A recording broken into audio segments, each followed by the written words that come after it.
Coming up on Tech News Weekly, Mikah Sargent's here. So am I, Jason Howell. And we talk about a few different stories that you're going to love. Apple, if you're an Apple iOS device user, you're going to love that maybe somewhere around the corner you'll be able to set default apps for your device. You know, like Android's been doing for a really long time.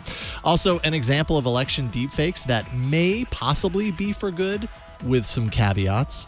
Kickstarter employees were successful in their efforts to unionize. We talk about that. And also a look at NEC and its thriving facial recognition business. All that and more coming up next on Tech News Weekly. Tech News Weekly is brought to you from LastPass Studios. You're focused on security, but are your employees? LastPass can ensure that they are by making access and authentication seamless. Visit lastpass.com/twit to learn more. Podcasts you love. From people you trust. This is Twit.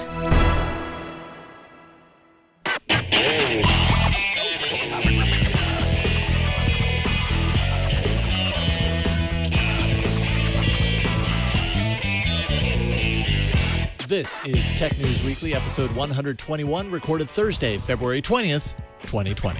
I should have said February 2020. That was the more fun way to say that. Yes, but we didn't do it, but we're still going to have fun. Yeah.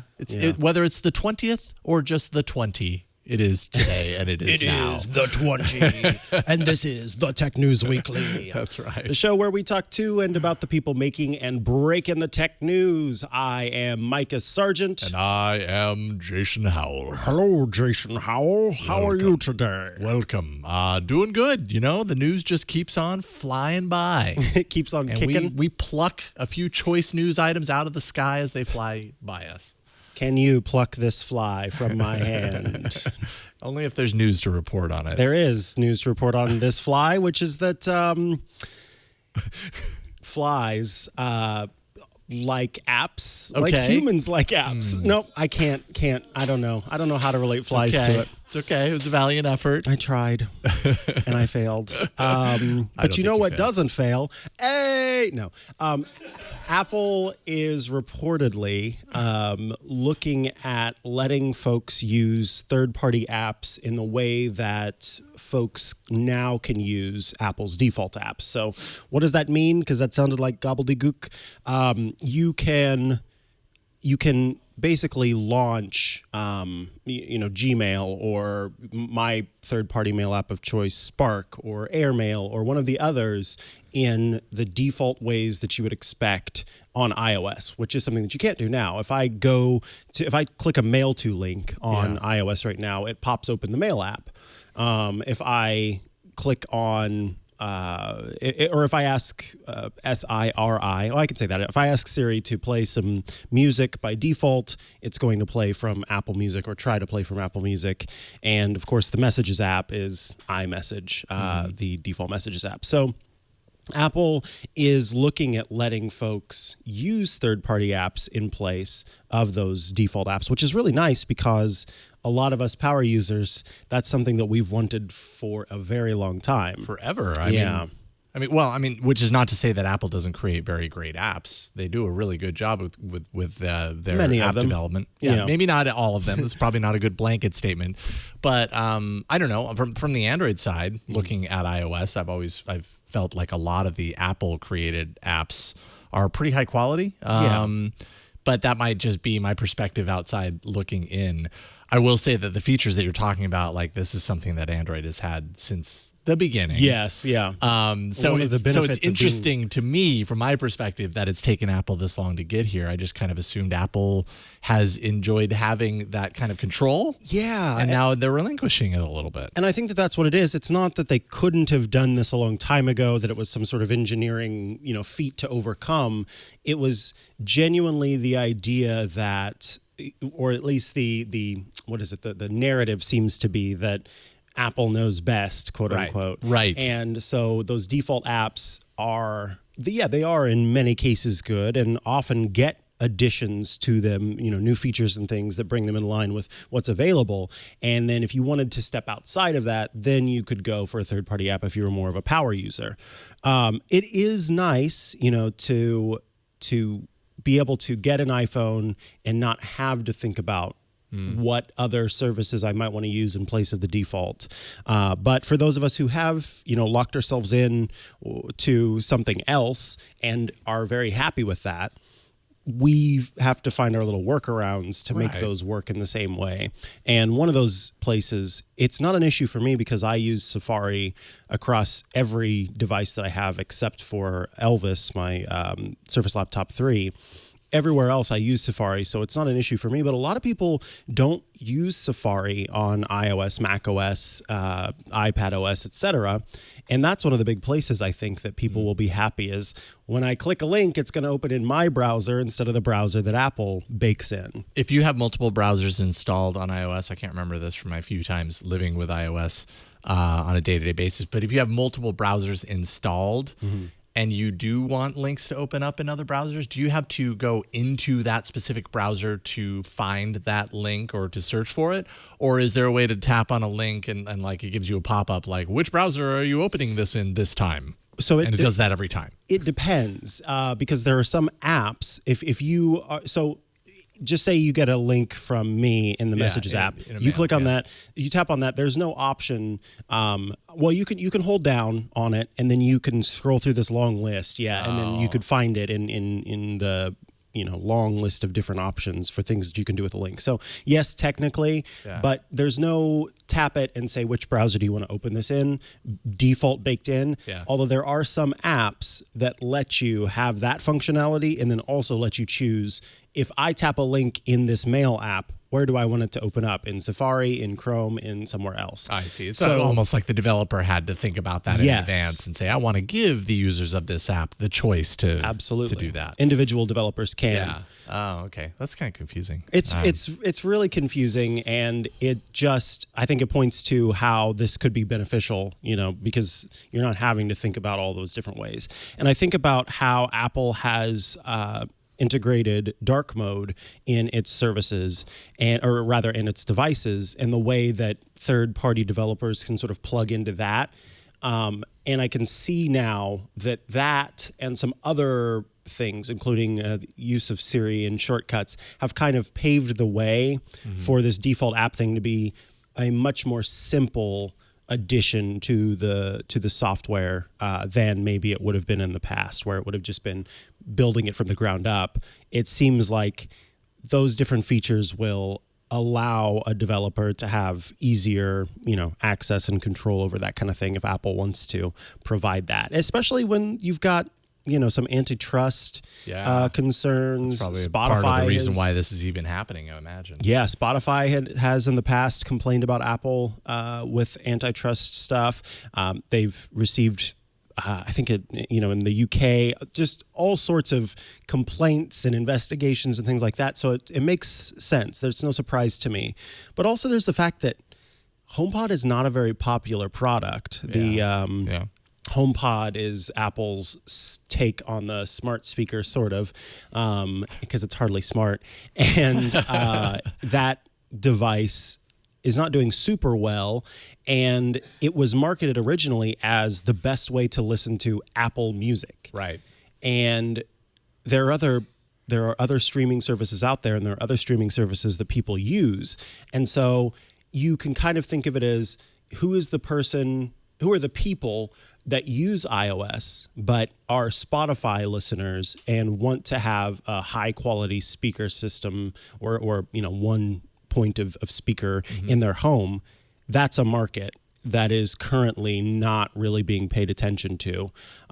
Same for other streaming services out there. So yeah, I think that this is a strategic move that makes lots of sense. And I hope that they do go through with it. This, of course, was Mark Gurman, who has over at Bloomberg, who has quite a few sources familiar with all sorts of matters at Apple. Yes, he's got a good track record. I imagine for users, it's going to feel totally liberating once that happens. Yeah. If in fact it does, that's going to be a big sense of freedom for users to be able to choose. Like, this is actually what I want to happen. I've wanted it to happen for years, and now Apple's letting me. So finally, I have access to it. So Two things from me. First, Yes. thank you to those of you who tweeted me after last week's episode. I definitely put my foot in my mouth. I don't even know that I told you about this, where I talked about the, length even, about the laser rifle. We talked about the laser rifle. Yeah. I failed to notice in my research on this, the simple addition of the date on the story when this was published. Can we do a dramatic zoom on that date? Dun, dun, dun, which is 2018. And any news on this article since then has been kind of that of doubt that it actually exists. There's not a whole lot of news since then that kind of confirms or even really like specifically denies it. So it's kind of not very conclusive on what this technology actually is, if it's even anything. At its best, it's an exaggeration. At its worst, it's a hoax. So I'm sorry for that error because I should have caught that. And I did not. So I promise to do better in scrutinizing the stories that I choose to be sure that they belong at a news show such as this one. So when I woke up this morning and saw that in our notes, I thought, oh, okay, good. I don't have to worry about no laser guns burning a hole through you. Yeah. So there's the bright side. Yeah. Is that you won't be killed by a laser gun as far as we know. Yes. All right. So that said, so thanks to everyone who wrote in. I really do appreciate it. We are so used to hearing about deep fakes, especially on this show, from the perspective of people using them to create confusion about someone else, particularly as we're heading into the 2020 U.S. election season. But we may have just witnessed the first use of deep fake technology by someone on themselves in an effort to influence and ultimately win their own election. It's a little confusing, but BJP party president Manoj Tiwari in Delhi, India, released a 44-second video of himself speaking to the camera in his own voice, his own words, right? He's delivering a message to potential voters, and then ended up releasing subsequent deep fakes of that same video of him speaking in other languages with another person's voice. So basically, they've pulled in other people to translate what he said into other languages that would make up part of his voters' constituency to deliver the message, but with his face.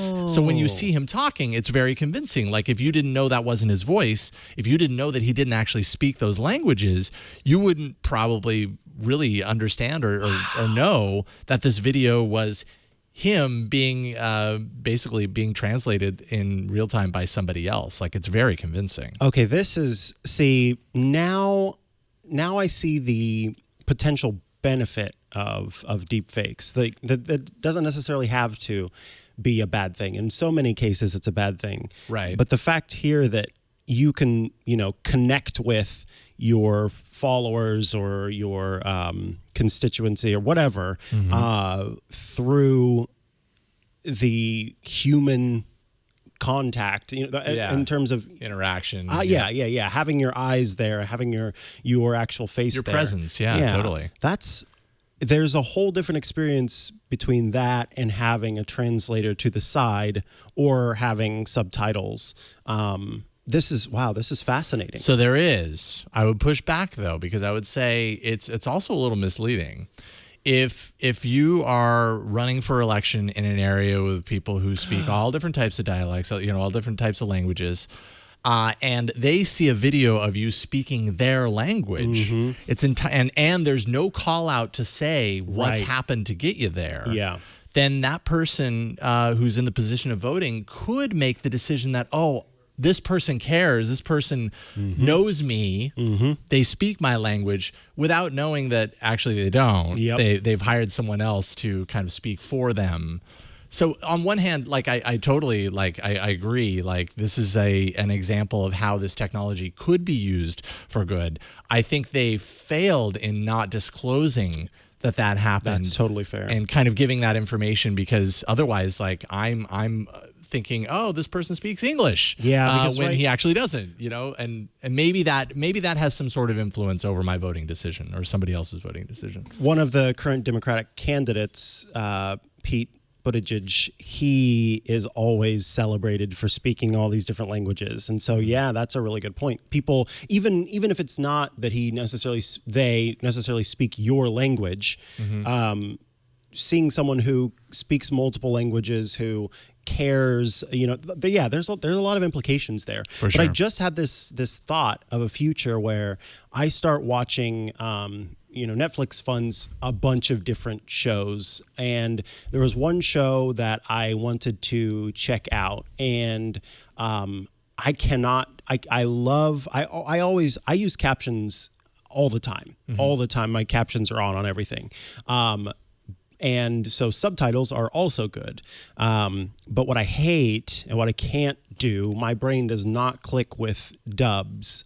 I can't watch someone move their mouth in one way and have it sound a different way. I agree. So can you imagine a future where the actors only have to perform once, but they can use this technology so that you can choose what language you want, and then their mouths and their faces and their performance will be in your language. You're kind of blowing my mind. That right would now. be so Be cool. Interesting. Yeah, I could imagine that. Yeah. I wouldn't be surprised if we see that at some point. I don't know when that would happen. That seems like a lot of work, a lot of time. But these systems are relatively painless considering what's going on. Right. Yeah. They're not used to take. They're not attaching needles to your face and making you.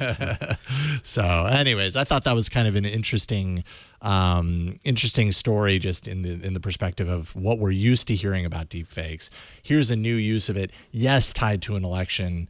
Could be a good example, but also has some issues with it. So hopefully there's some lessons learned in that. I'm sure we'll see more developments of this sort of thing. Yeah. Cool. I don't know if you heard, but there has been a historic win for Kickstarter employees. So, there are a lot of tech companies that have looked at unionizing and looked at trying to make that happen.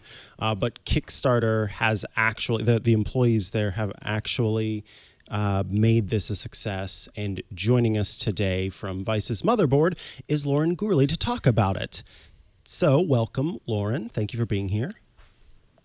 Thank you for having me. Yeah, so excited. So let's first talk about, I'm curious, these are often long uphill battles that certainly take time and involve legal matters and conversations, and we've seen different media companies that the employees have tried to unionize, and those things happen very publicly. I haven't heard a whole lot about the Kickstarter stuff, so I'm curious, when did this sort of kick off? How long has this process been going on? And what were kind of the results as we came down to the win to union? Yeah, so going back to August 2018, Kickstarter, which, as you probably all know, is a platform where people or creators can, crowdfund projects, creative projects like videos or books or gadgets.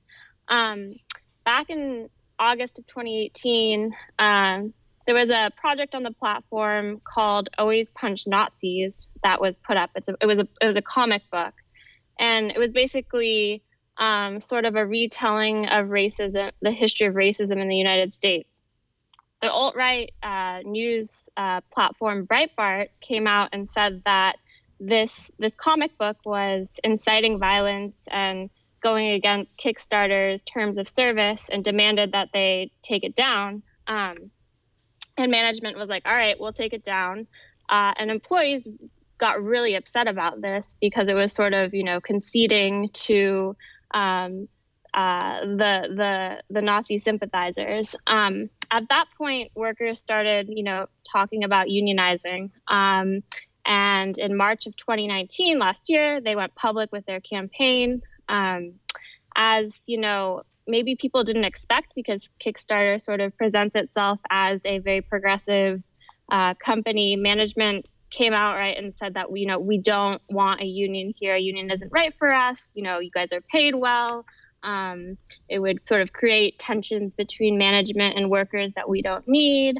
Then there's many months of union organizing, trying to get organizers talking to employees, trying to get them on their side. In September, something really dramatic happened. The company fired 2 of the core union organizers They said for performance issues, but workers felt like they were being retaliated against for union organizing. And then it just like this whole wave of sort of drama unfolded, leading up to Tuesday, a couple of days ago, when the union, they voted in January, and then on Tuesday at the NLRB, which is the National Labor Review Board, in downtown Brooklyn, I was there. They counted the votes. It was extremely dramatic. People were sort of gripping their seats, and at the very end, it was clear that they were going to win. They won 46 to 37, which is pretty close. And people were, crying. It was. They felt like history was made because these are the first white-collar tech workers, employees of a major tech company to unionize in all of U.S. history. Wow. So, you kind of talked a little bit about how Kickstarter sort of has tried to set itself apart from others. I think I know it's a public benefit corporation. I don't know if is it a certified B corporation, but essentially these companies, they are not for-profit companies, but instead are companies that are for-profit, but still exist to benefit sort of humanity. And so they're, the social aspect of the company really sort of seemed to set itself apart. And I know there was some conversation around, if this company's, out to do good, why does this unionization need to take place? And so what are Kickstarter employees hoping for, or, what were they kind of going into? What were the goals of unionizing? What are they protecting themselves from and hoping to gain from this unionization? Yeah, so I cover labor, and I cover a lot of blue-collar tech workers who want unions for very different reasons. Typically, they want, to negotiate their wages. They want benefits. They want control over their working conditions. Like you said, things are pretty different for Kickstarter workers. They're well paid. They don't, they have a nice office in Brooklyn. They don't have that much to complain about, it seems. But what's going on at Kickstarter is very similar to what's going on at a lot of other major tech companies like Google and Amazon and GitHub. People are very concerned they have ethical concerns. They have, moral concerns about how their company has been handling certain things. And so Kickstarter employees really want to bring Kickstarter to the table and negotiate so that they have a greater role in decision-making on how the platform is moderated, so that incidences or whole ordeals like the always punch Nazis thing, would be less likely to happen. They also want to have more of a role in the hiring and firing process, bringing more diversity and inclusion into the sort of integrating those values more clearly into the company because they feel like it's fallen short. They also want to address pay disparity between, different types of groups who they feel like aren't making as much money. Those are their main concerns that I know about. And I think they're pretty much in line with the concerns that you see at other major tech companies where you might think, those people don't really need a union. Right. Now, speaking of other major tech companies, this is, I think, an interesting example. We haven't really seen this in the big tech companies yet, though we've heard a lot of murmurings here and there about, labor issues and that sort of stuff. So I imagine there's a lot of attention being kind of focused right now in the industry on what's going on at Kickstarter, especially amongst employees of some of the bigger tech companies. What do you think, what is the path that this paves for other companies, for other employees at some of these other companies that are considering this as one of many options to go in that direction? Do you think they're going to kind of follow this example and we're going to see more of this at the companies like Facebook and Google and that sort of stuff? That's a really good question. I don't know what the answer to it is, but I can say that as someone who's written a lot about labor, unionization typically happens in waves. So if someone in an industry unionizes, other workers start to think, wow, we are also fed up with our working conditions and look what they did. We could do that here too. So it sort of builds on momentum. Mm-hmm. At the same time, at these bigger, Kickstarter is a small company, right? It's less than 200 people. At a company like Google or Facebook or Amazon or Microsoft, they're you're dealing with many more employees. And so it becomes a lot harder. You're dealing with multiple like offices across different cities. It becomes a lot harder to organize people. Those companies have a lot of resources, and I can guarantee you none of them will just welcome a union without a really tough uphill battle for workers. I could also say that it seems now that this is just sort of like whispers, and I can't say like for sure, but it seems like Google workers may be in the process of starting a union campaign based on how much organizing they're doing, based on the fact that Google recently hired an anti-union consulting firm to work with them. So I could see things happening, and Google workers sort of have been leading this activist movement in on the white collar worker side of the tech industry. So I could see things, maybe starting to ramp up at Google and other smaller progressive tech firms. Wow. That the anti-union part, I know that Kickstarter had hired a law firm that was part of that as well. And the claim was that they had done that long before they knew that the union, that there was, mumblings of potentially unionizing. Given that, and given the fact that Kickstarter in the beginning sort of said, we really don't need a union because that's just going to introduce some bad juju between us and our employees. How are they feeling now that this is done and happening? They came out with a statement saying, the CEO, Aziz Hassan, came out with a statement saying, he's ready to sit down with workers and really listen to their concerns. They haven't said anything that's like, we're not going to recognize the union or we want to challenge it, which they could have done. Yes, you're right that they have been working with a law firm to represent them on these union negotiations that has a record of union busting and that has a record of trying to keep unions out of workplaces. So, I don't see any major signs that they will sort of, put up a fight in terms of recognizing the union and sitting down with the union and seeing what they want. But there also are concerns based on their track record at this point. Yeah, that makes sense. Well, thank you so much for joining us today. And if folks are wanting to follow your work online, follow you online, and check out what you're putting out there, how can they do so? Yeah, so you can follow me on Twitter. My handle is Lauren, Lauren K, the letter K, and then Gurley, Gurley. All of my work is posted on Vice.com. That's it. Awesome. Thanks so much, Lauren Gurley. Thank you, Lauren. Thank you so much. We'll talk to you soon. Appreciate it. All right.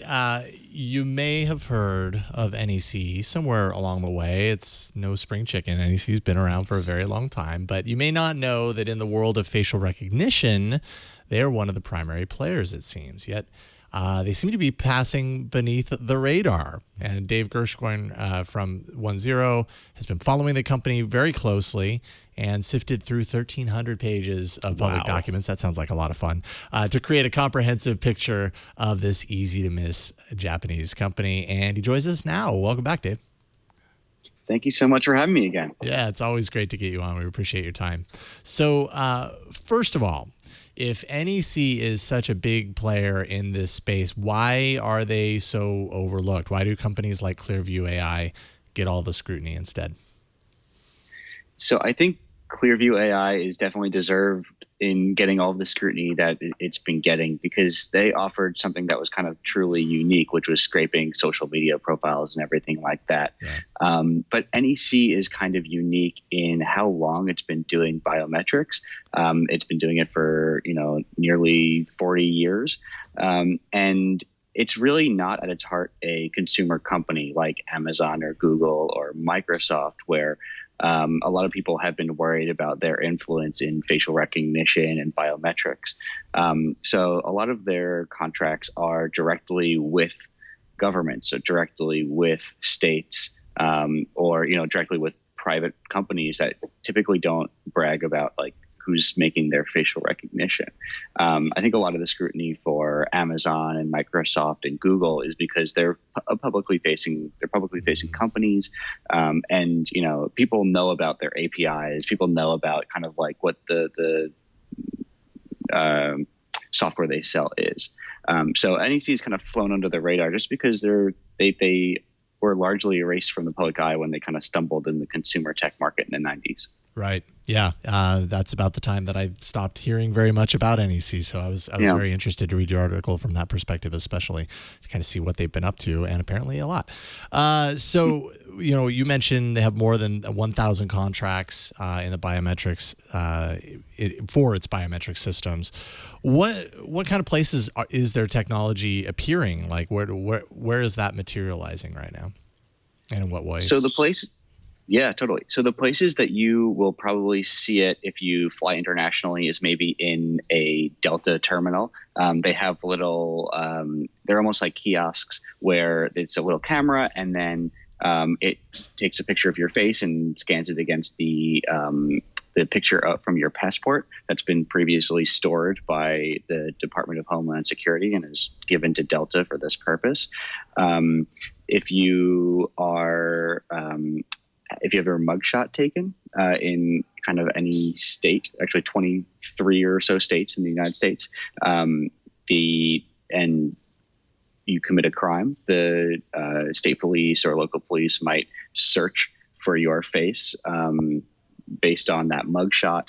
And even if you are in a 7-Eleven in Japan, you might come across NEC's technology where they are trialing this.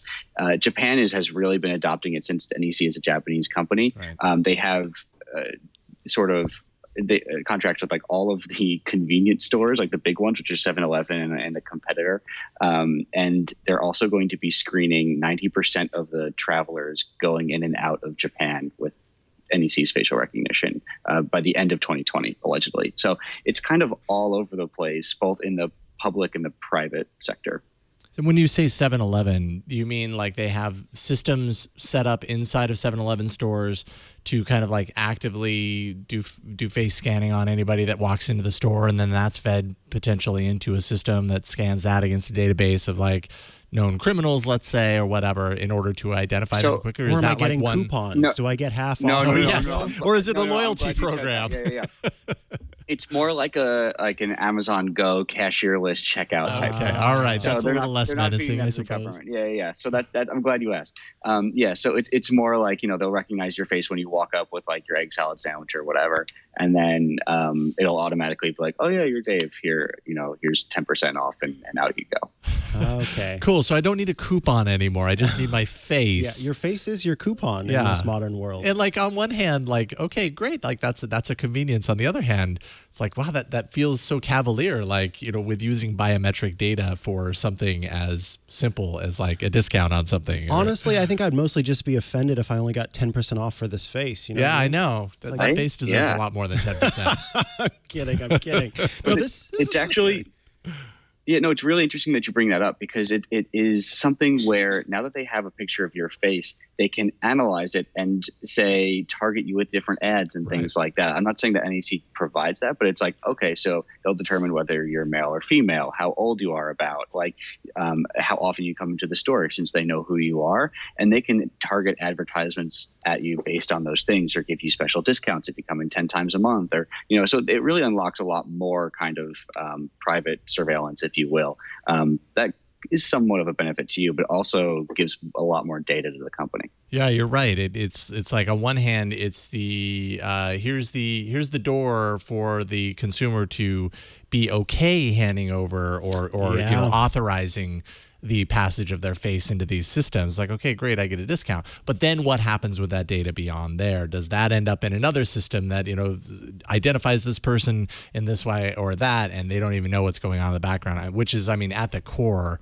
of all of kind of our data gathering kind of crises or whatever they are right now. There's a lot of awareness around what happens to data, and the fact that we just really don't know. Most people don't understand what's actually happening to all this data and how it's being used sometimes against them.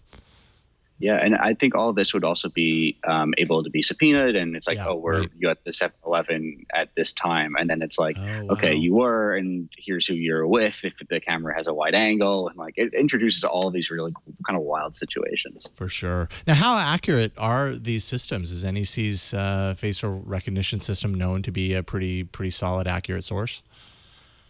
Yeah, so it's a really interesting question because there's not a 100% clear answer. Based on tests from the U.S. government, the U.S. government operates the National Institute of Standards and Technology. I always mess that up. I always want to say science and technology, but it's standards and technology.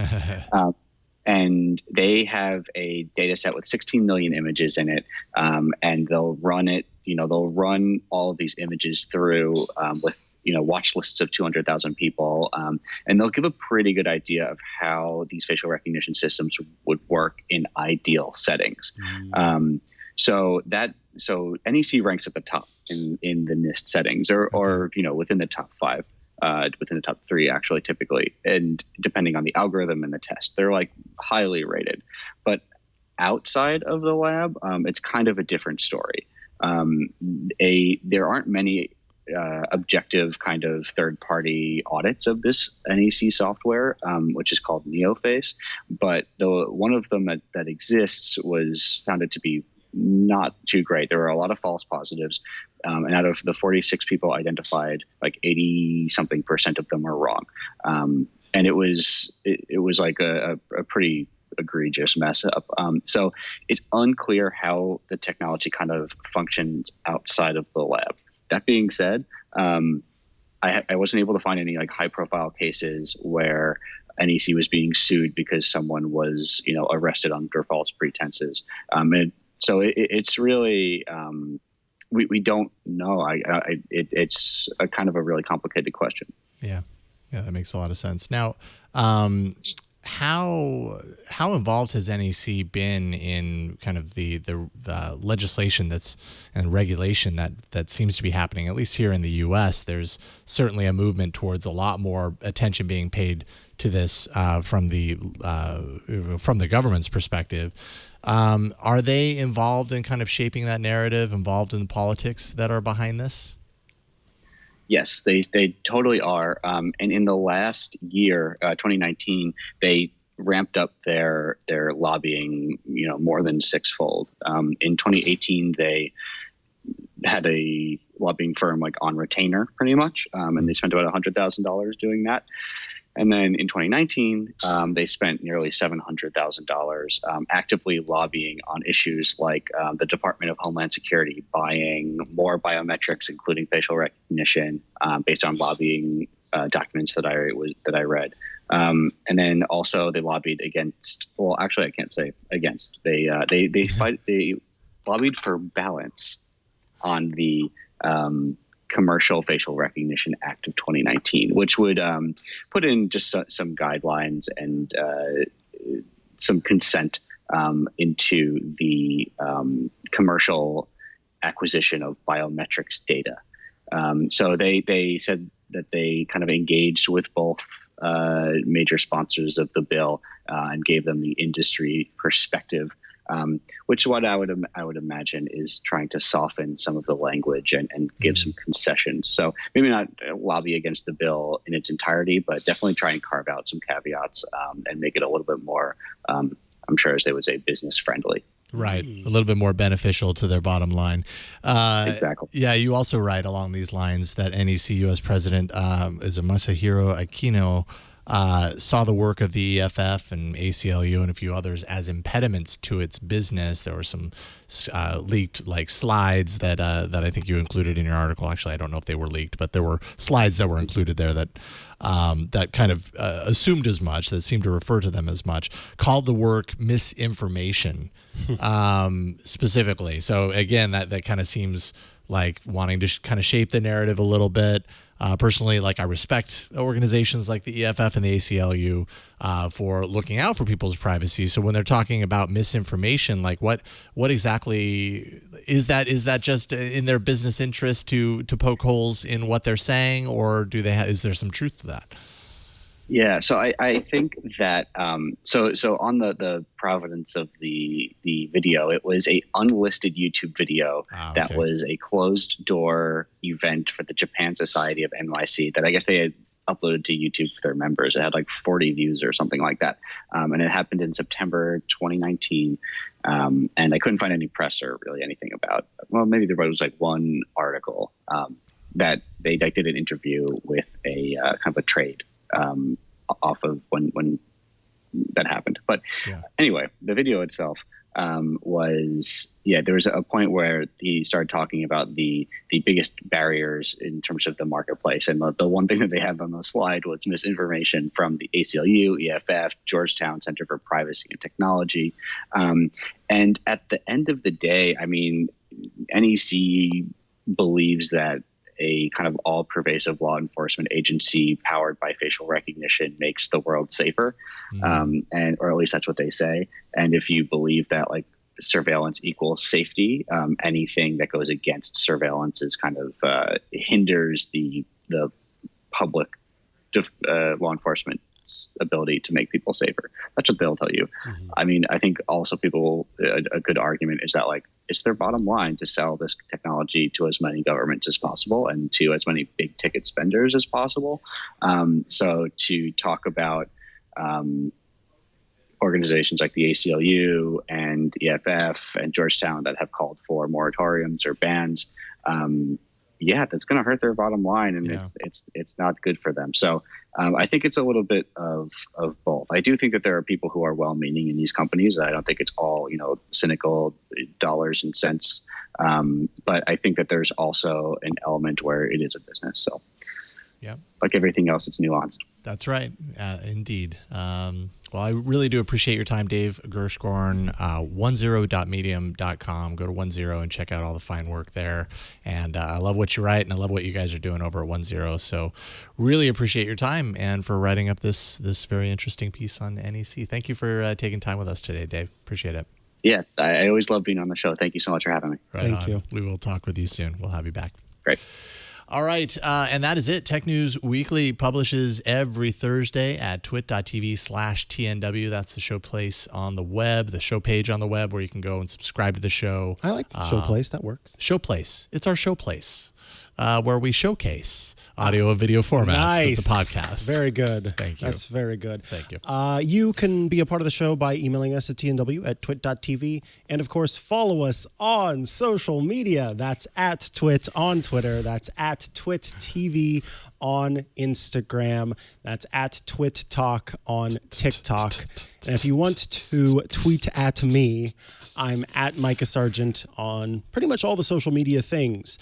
You can also catch me on Hands on iOS. We'll have another episode publishing later today. What's the topic? I'm not telling you. You got to check it out. You just head to twit.tv/HOI. Nice. Definitely check that show out. I'm at Jason Howell. You can also check out my show that launched this week. I mean, episode 0 was last week. Talked about it briefly. Episode 1 went up shortly before showtime. So I can talk about the topic. Hands on Android. Topic of episode 1 is curbing your smartphone usage with digital well-being tools. I show you kind of how I use those tools. Nice. How I've kind of set some of the settings up to kind of allow me to tune more into the real world and not be so locked into the screen. So plan on having a lot of fun with this show over the coming months and years. Hands on Android, twit.tv/HOA. Thanks to everyone who helps us do the show each and every week. Jeff, John, Colleen was in here. Who else was in here? Burke, was he in today? I don't know, but okay. He's up there. Okay, don't fall on us, Burke. But we appreciate all the work you do to put the lights in the right place. And thanks to you for watching and listening. We'll see you next time on Tech News Weekly. Bye, everybody. I'm suddenly nervous. Oh!